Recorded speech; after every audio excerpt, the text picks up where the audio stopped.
আল্লাহ পাক রব্বুল আলামিন কোরআনুল কারীমের মধ্যে বলছেন, ইউসিকুমুল্লাহু ফি আওলাদিকুম লিযিকরি মিসলু হাজ্জিল উনসায়াইন।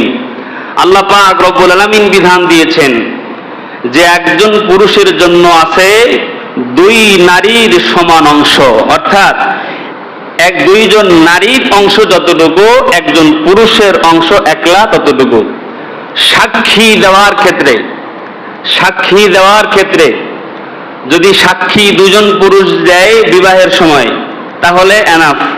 কিন্তু যদি একজন পুরুষ থাকে আর পুরুষ যদি না থাকে, যদি নারী কেউ সাক্ষী দিতে চায় তাহলে দুইজন নারী সাক্ষী দিলে একজন পুরুষ সাক্ষীর সমান হয়। এই বিধান কার?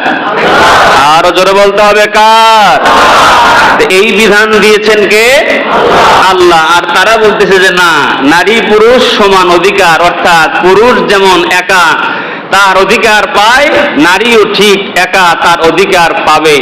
এই দাবি অযৌক্তিক এবং কোরআনের সাথে সাংঘর্ষিক।